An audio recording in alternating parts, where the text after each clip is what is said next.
በእንግሊዝኛ የሰራሁትን ቪዲዮ በአማርኛ ደግሜ የሰራሁት ነው። ስሜ ልማት ታከለ ይባላል። ሀውተን ዩኒቨርሲቲ ውስጥ የሶስተኛ አመት ተማሪ ነኝ። ክሊኒካል ሳይኮሎጂ ሜጀር ነኝ እና ይሄኛው አመት ሶስተኛ አመቴ ቢሆንም አንድ አመት ቀድሜ የተመረኩኝ ስለሆነ ዘንድሮ ሲኒየር ተማሪ ነኝ እና የእናንተን እርዳታ ፈልጌ ነው የመጣሁት ማለት ነው። አይ ነው ከዚህ በፊት አምና ላይ ተመሳሳይ ቪዲዮ ሰርቼ ነበረ። ብዙዎቻችሁ ከዛ ቪዲዮ ልታስታውሱ ትችላላችሁ። የኢትዮጵያ ከረንሲ ስለተቀየረ ወላጆቼ ሙሉ ለሙሉ ክፍያዬን መክፈል ስላልቻሉ እርዳታ ጠይቄ ነበረ። እግዚአብሔር ደግሞ በሚገርም መልኩ ብዙ ሰዎችን አነሳስቶ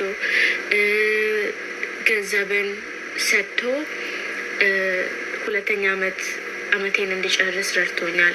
አመቱ ላይ እየሰራው ካገኘሁት ገንዘብ ጋር ተጨምሮ ሰዎች ዶኔት ያደረጉት ገንዘብ ለሙሉ አመቴ መክፈል ችሎ ነበረ። ኦቨር ደ ሰመር ስራ እየሰራው ነበረ። ክረምት ላይ ስራ እየሰራው ነበር። ወደ ኢትዮጵያ አልሄድኩኝም።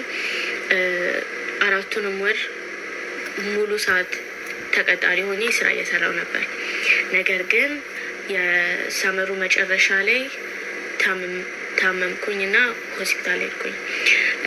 ሆስፒታል ደግሞ እዚህ አሜሪካ ሀገር በጣም ውድ ነው። ኢንሹራንስ ቢኖረኝም ግን ያን ያህልም የቀየረው ነገር አልነበረም። ለዛ አብዛኛው ክረምት ላይ እየሰራ የነበርኩትን ገንዘብ በሆስፒታል አጠፋሁት ማለት ነው።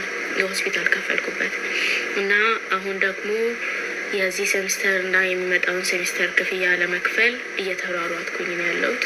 የተወሰኑ ስኮላርሽፖች አሉኝ፣ ያሸነፍኳቸው ስኮላርሽፖች አሉኝ፣ ግን እነሱ ብቻቸውን በቂ አይደሉም። ለዛ አሁንም ከእንደገና እርዳታ ለመጠየቅ መጥቻለሁ ማለት ነው። እና ብዙ ሰዎች ሊበሳጩ ይችላሉ አውቃለሁ፣ ሁለተኛ ጊዜ እየጠየቅኩኝ ስለሆነ። ነገር ግን እኔ ተስፋ የምቆርጥ አይነት ሰው አይደለሁም። ተስፋ መቁረጥም አልፈልግም። እዚህ ትምህርት ቤት ውስጥ ብቸኛ ኢትዮጵያዊ ነኝ እና ሀገሬን ማስጠራት ፈልጋለሁ። ትምህርቴን መጨረስ ፈልጋለሁ። ከአመት የ4 አመት 5 አመት የሚፈጅ ዲግሪን በ3 አመት ጨርሼ መመረቅ ነው የምፈልገው እና ዘንድሮ ደግሞ ተመራቂ ነኝ እና የሚመጣው አመት ደግሞ ታላቅ ከሚባሉ ዩኒቨርሲቲዎች አንዱ ዩኒቨርሲቲ ጋር ካንዲዴት ነኝ ለፒኤችዲ ፕሮግራም። ፉሊ ፈንድድ ፒኤችዲ ፕሮግራም ነው። ኢንተርቪው ፕሮሰስ ውስጥ ነው ያለሁት። አሁን ብዙ ትምህርት ቤቶች ላይ ነው አፕላይ ያደረኩት፣ ግን አሁን የተወሰኑ ትምህርት ቤቶች ላይ ኢንተርቪው ፕሮሰስ ውስጥ ነው ያለሁት። ፉሊ ፈንድድ ፕሮግራም ስታይፐንድ ያለው ፕሮግራም ላይ ለመግባት ማለት ነው። የሚመጣው አመት የክብር ተማሪ ሆኜ ስለመመረቅ ከዚህ ትምህርት ቤት እና ይሄ መጨረሻ አመቴ ነው።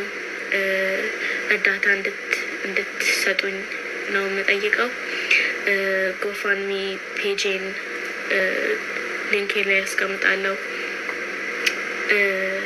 እና ይሄ ነው። አመሰግናለሁ። በጸሎትም ብትረዱኝ ደስ ይለኛል። በዶኔሽን ባትረዱኝ እንኳን ጸሎት፣ እግዚአብሔር የሚሳነው ነገር የለም። እግዚአብሔር ምንም የሚቀርለት ወደኋላ ይሄን አይችልም ይሄንን ይችላል ብለን የምንከፋፍለው ነገር የለም። እግዚአብሔር ሁሉ ነገር ይችላል እና እግዚአብሔር ደግሞ አሁንም ፕሮቫይድ እንደሚያደርግልኝ አምናለሁ፣ አውቃለሁ እና ይሄንን ልናችሁ ነው የመጣሁት። በጣም ነው የማመሰግነው።